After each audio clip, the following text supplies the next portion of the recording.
আবার ওই সমস্ত চক্রান্তকারীদের চক্রান্তকে রুখে দিয়ে এই ব্রাহ্মণপাড়ার মাহফিলটা বাস্তবায়নের মাধ্যমে দেখে দিয়েছেন এই ব্রাহ্মণপাড়া মাটি সুন্নিয়তের ঘাঁটি।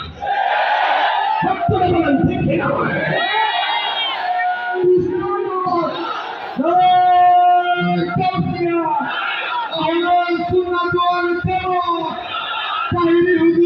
কিছু হলে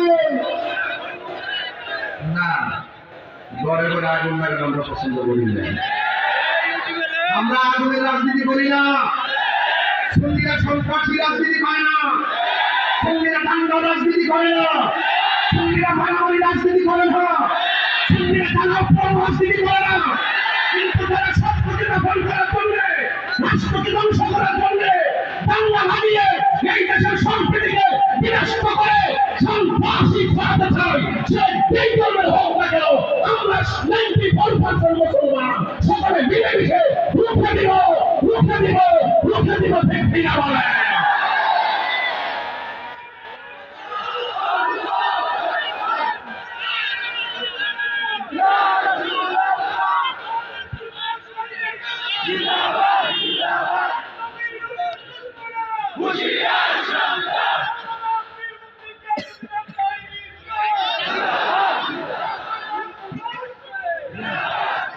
আবারও বলছি, দাঙ্গা নয়, কি চাই?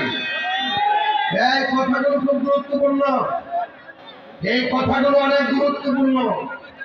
দাঙ্গা নয়, কি চাই? আর জোরে, প্রত্যেক ধর্মের ভিতরে কিছু সন্ত্রাস আছে, আছে কিনা বলেন? যারা বিভিন্ন ভাবে অস্থির করতে চেষ্টা করে। আমরা সন্ত্রাসী পছন্দ করি না। আমরা কি চাই? দেশটাকে আমার একলা নাকি সবার? আরো জোরে। এই জন্য এই দেশ আউলিয়া কেরামের দেশ।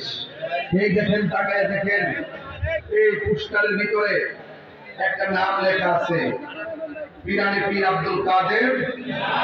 আর বড় করে বলুন, তাইলে বুঝতে হবে। আপনার মনে হয় ব্রাহ্মণপাড়ার মুরব্বী যারা আছেন, আপনারা জানেন একটা কায়দা ছিল, কাওয়াইদে বাগদাদি ছিল কিনা বলেন? পৃষ্ঠাটা ছিল লাল, লম্বা কায়দা ছিল। এই কাওয়াইদে বাগদাদি হিসেবে তো ওয়ার্ড করেছিল কাওয়াইদে বাংলাদেশি। এই বাংলাদেশি না হয় বাগদাদি কেন? এই দেশের মধ্যে ওই আরব থেকে বাগদাদ থেকে হয়ে পীর মুর্শিদরা এই দেশের মধ্যে আসছিলেন, আরবি ভাষাভাষীর মানুষ। ওই বাগদাদের কাফেরা এই বাংলার জমিনে এসেছিলেন। এই আরবিতে শিক্ষা দেওয়ার জন্য তারা মসজিদ করার আগে খানকা করেছেন। কথা বলেন, ঠিক না বেঠিক? এই খানকাদের ইসলাম প্রচার করেছেন। এই জন্য কাওয়াইদে বাগদাদি, এই কায়দা এখন আর দেখা যায় না, এখন ছোট হয়ে গেছে। এই কায়দাটার প্রায় হারিয়ে গেছে। এই কায়দাটার মধ্যে একটা মেসেজ ছিল যে বাগদাদের ব্যাখ্যা করতে গিয়ে তা আমরা ব্যাখ্যা করেছি। এই দেশের মধ্যে ইসলামের দেশের আল্লাহর ওলিগণ, আল্লাহর ওলিদের পক্ষে থাকবেন, শান্তি পাবেন, বিরুদ্ধে যাবেন, মুসিবতে পড়বেন। কেন? এটা আমার সিদ্ধান্ত না। মান আযালি ওয়ালিদান ফাকাদ আযানতুহু বিল হারবে। যারা ওলি আল্লাহর বিরুদ্ধে কথা বলবে, যারা ওলি আল্লাহর বিরুদ্ধে অবস্থান করবে, তাদের উপরে সরাসরি আল্লাহর পক্ষ থেকে ডাইরেক্ট যুদ্ধের ঘোষণা করা হয়েছে। আপনারা জবান করে বলুন, আল্লাহর ওলির মাথা কি ভাঙবো না সুরক্ষা করবো? আরো জোরে বলুন। কয়েকজন গেছিল ভাঙ্গার লেগে, একটা বাচ্চা হয়েছি। পরে যখন আমরা একটু দাঁড়িয়ে গেছি গা, কারণ আল্লাহর ওলির মাথাকে সুরক্ষা করতে গিয়ে যদি রক্ত কয়েক মন প্রয়োজন হয়, আমাদের সুন্নিতে কত দিকে ধরবে। এরপরে ওলি আল্লাহর মাথার সুরক্ষা থাকবে ইনশাআল্লাহ। কথা বলেন, এই সুন্নিরা কি ঘুমিয়ে গেছেন আপনারা? এই সুন্নিরা কি জেগে আছেন তো আপনারা? ইনশাআল্লাহ। আমরা মারামারি চাই না, কি চাই? শান্তি চাই। গায়ে করে কেউ রং মেসেজ দেওয়ার চেষ্টা করবেন না। ইসলামের অনেক দল আছে, যেমন আমি জানি। কোনদিন শুনছেন যে আমি কোনো মতাদর্শের বিরুদ্ধে আঘাত করে কথা বলছি? মিলেমিশে থাকতে চাই।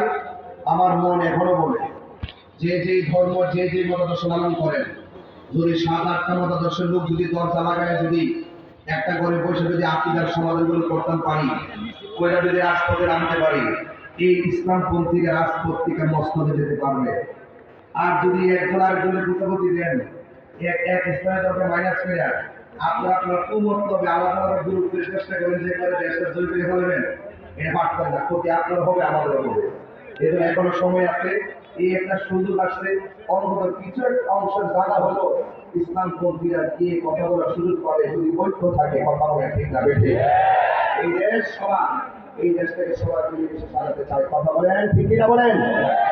এই জন্য যুবক ভাইয়ের আমার, আমি এখান থেকে ময়নামতি চলে যাব। দিনের বেলায় প্রোগ্রাম করেছি, আর খাওয়া দরকার। এখন এসেছি ব্রাহ্মণপাড়া মগবাজার দরবারের আহ্বানে। আমি কিছু কথা বলার জন্য এসেছি। আপনারা জবান করে বলুন, আমরা কি ইমানদার না বেঈমান? এই সমাজের মধ্যে যত ফিতনা হয়, সমাজের মধ্যে যত ধর্মীয় ভাবকান্তির বিনষ্ট হয়, এই বিনষ্টগুলো, মুসলমানদের ধর্মীয় ভাবকান্তির বিনষ্টগুলো অন্য কোনো ধর্মের মানুষে করে না। এই সমস্ত মাছ মাফি গুলো বাধা দেয়।